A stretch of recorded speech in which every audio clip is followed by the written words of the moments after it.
Hey, it's Mr. Redman here from Hyperman Archery.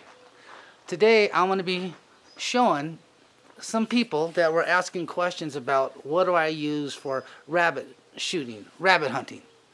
And there's all kinds of things you can do, different ways of doing it. It all depends on what type of area you're going to be hunting in.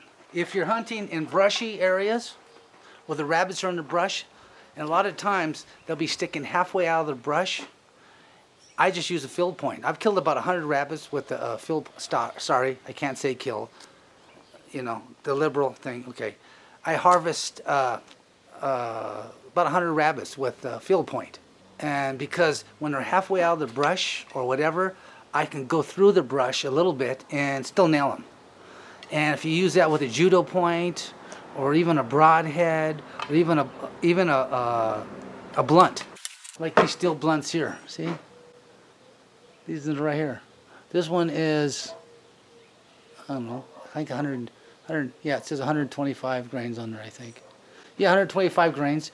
A little light for me, but you can always add weight by putting inserts in. Heavier ones, brass ones. Or you use these ones too. I've got some with these ones too. They work good. Yeah, they work good. The point is kind of got a cup to it. And it keeps it from going in the brush. And it tears up pretty good, the meat, but it's okay. You can eat tore up meat. I have before, my ex-wife. And so this right here is a good point. They're really tough. You can bang these against anything, you know, cement, rocks, anything you hit. I was in a place hunting once to where the damn rabbits would come off on the cement and go to another area. So I just didn't care about my arrows, and I just started picking the suckers off on the cement. I'd even shoot low and it'd bounce up and I'd still get them. Sparks would fly, but I'd hit them. And stuff like this would work really good. But this stuff isn't good for the brush. And this one right here, I think they call this a rabbit bunny thumper, or what, I don't know what they call it, something like that. Yeah, they work good too and stuff. They work good, but you see, they still catch on stuff.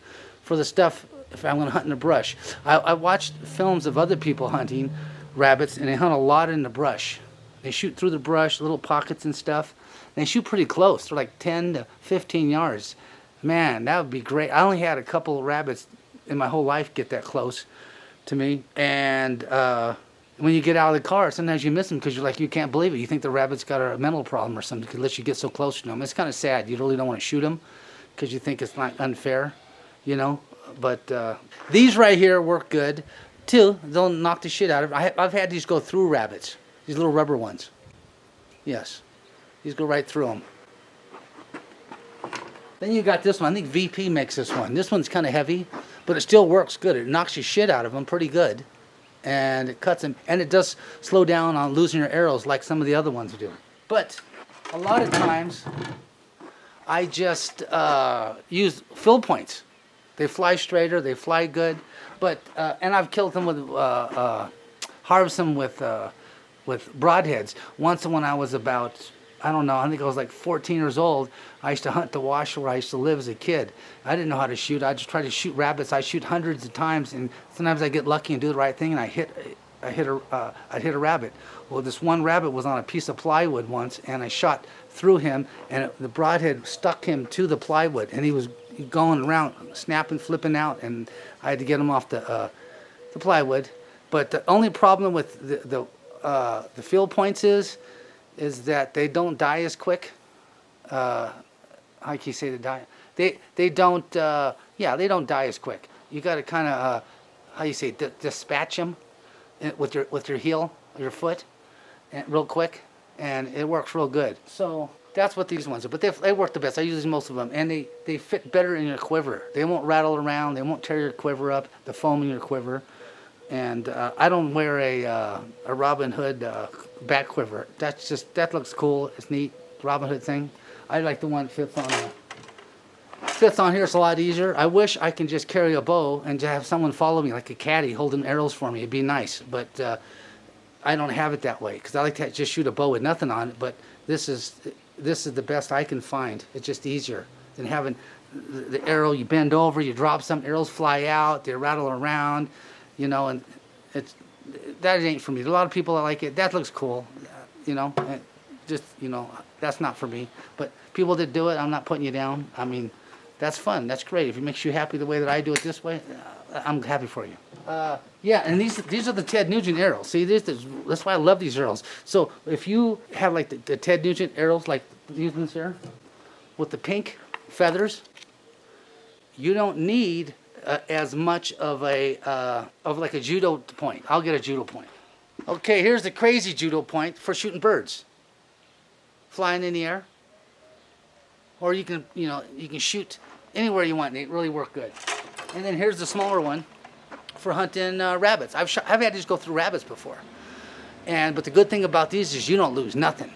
But the problem is you'll hit other stuff. If there's a rabbit halfway in out of the brush, just sticking out, and you want to go through, and he's tied up against it, not enough so the arrow deflects off, it'll still go in them.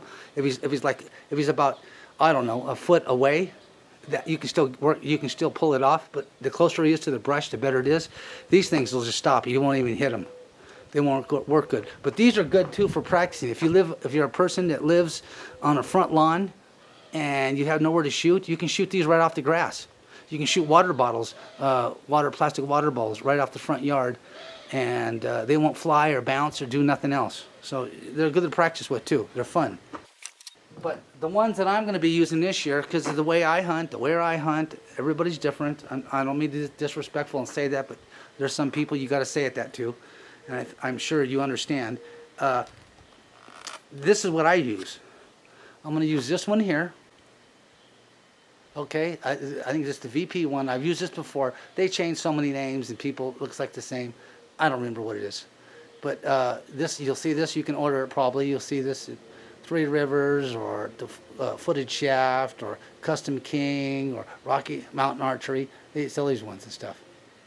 They work pretty good too. Or what you can do is just use to shooting broadheads like these ones here. This is a 3-blade broadhead. See, like these ones? They're tough. Shoot them in the rocks. This is a VP, I think, or a cutthroat. I think it is.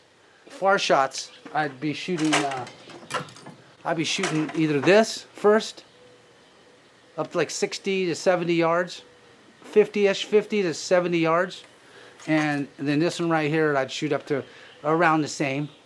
They all weigh the same as the arrows I practice with. So I'm shooting the exact same arrows, in weight, in spine, everything the same. The only thing that's different is, basically, here are my practice ones. I put the yellow. I love the fluorescent yellow on there. It's just great. That's all my arrows. I can shoot so much better with that. I can mentally calculate my instinctive shooting drop with that, and then everything's the same. Everything's the same except for the broadhead. And I've tried all the broadheads to where I just come out cold and start shooting, and they shoot like the field point does. I remember in the old days, the old timers used to shoot 38 shells on the wood arrows, and maybe on aluminum arrows, I think too. But they used to use 38 shells, the blunts. They used to work pretty good, you know. But in those days, it was infested with rabbits. It was a lot easier than today.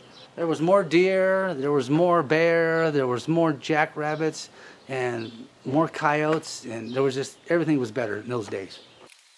So I'm going to be shooting this bow here, and I got to get the weight checked up on it. See, because I've always said it was 38 pounds, but I think it's much lower than that. I think it's around 45 pounds, 45 to 46 pounds, because this A&H bow right here with the limbs, it snapped on me, and this one says 46 pounds, and this one says 48, but this one here is a pound heavier when I do it on the scale, and what it comes out to be.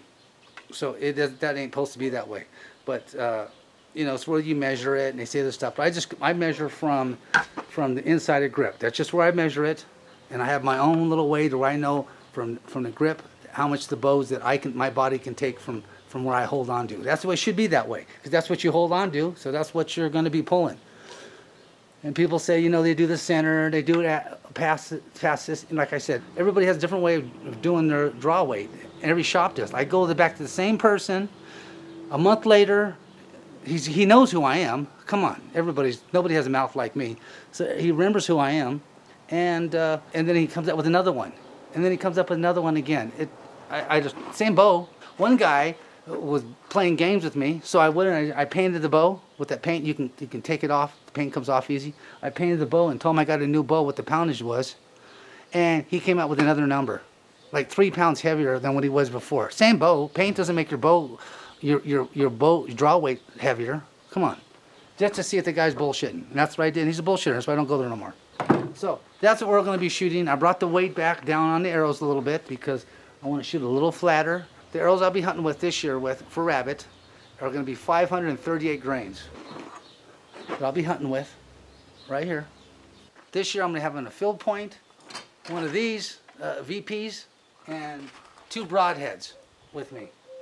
Because this time of year, a lot of the rabbits are really young. You can get a little closer to them, and they're in the brush, and they're not all freaked out from being pressured by other hunters or pressured by the coyotes or people walking their dogs or whatever in the mountains. People like to just let their dogs go nuts. But that's what I'm going to be doing this year. So, and the average shot is from about mostly around 25 to 30 till about 60 yards, 70 yards. And you guys try to sneak up on them.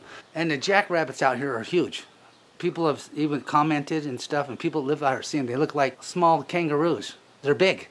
And I'm glad they can't fight like a kangaroo. I'd be screwed. So we're going to shoot this bow now with the arrows, and we're going to check the velocity on that, okay? They've been shooting pretty flat, pretty good.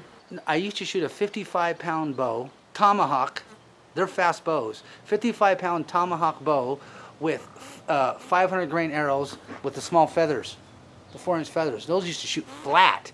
But as I get older, I'm going to shoot a heavier arrow because it's just more for other animals to get used to shooting instinctively better. It helps. I got some more arrows the other day like this too. I ordered them, but they're not 500s. They're 400s. They're bitchin' looking arrows. I'll go get them. There they are. I bought a dozen of them for $100 off eBay. That's what they look like right there. Don't they look cool? But these are 400s. You know, I can make them work. That's all they had. I couldn't find any 500s. Maybe now they do. I'll look under. Some guy, like, yeah, they got them now. He'll say, leave a comment, say they're. I know. Okay, but when I was looking, they went on there. They're pretty arrows. Look at those. They're pretty neat. They stick out really good. Okay, I'm gonna get the chronograph, and we'll see the velocity on the arrows that I'll be using this year. Well, they just came out with a new chronograph. It's a lot like this. And it's only $350, and it's pretty good. I'll put a picture of it. It'll be up here. You'll see it of which one it is, and you guys can check it out and check the reviews on it, so you don't spend as much money. But you know, when stuff first comes out, you pay more, just like the flat screen TVs. Now I'll go down, but now that's what happened to these.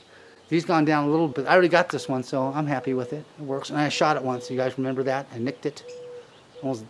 It's close call right there. Almost ruined it.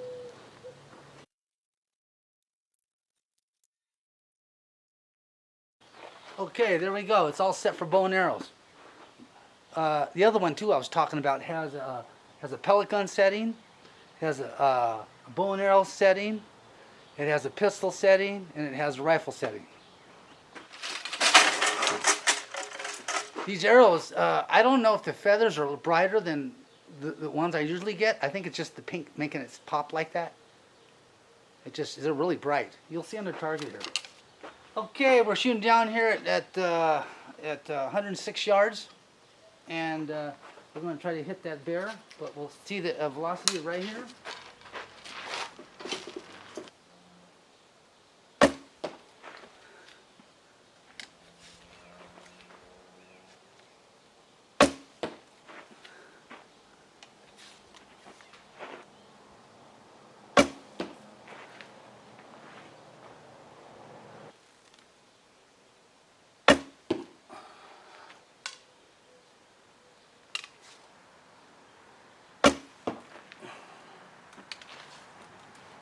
Shit.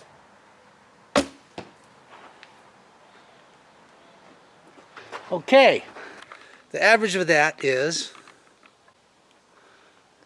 100 57.6 feet per second.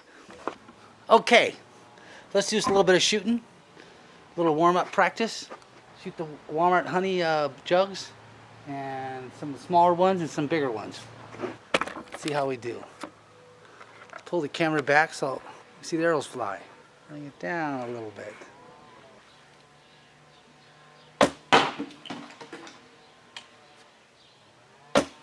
Oh, nick that sucker. Got that sucker.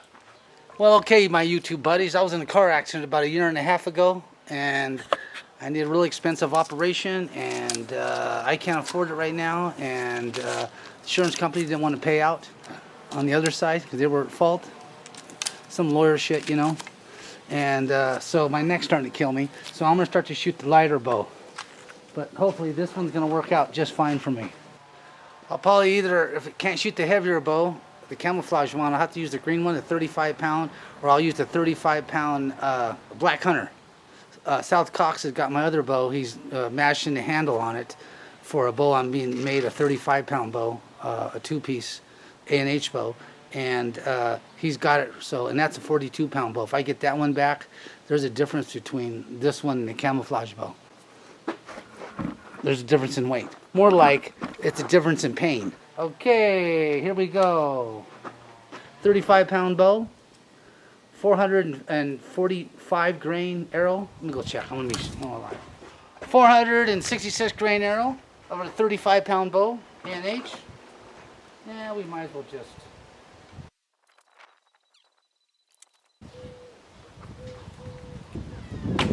Yeah. Well, guys, my neck's killing me. I don't want to shoot no more. It's just I can't shoot shit. Arrow's not working for me. Bows aren't working for me today. My neck's killing me. But I hope you guys subscribe to my channel, and don't forget to put thumbs up, and hopefully I'll be better next time. Thank you very much. God love you, and God bless you.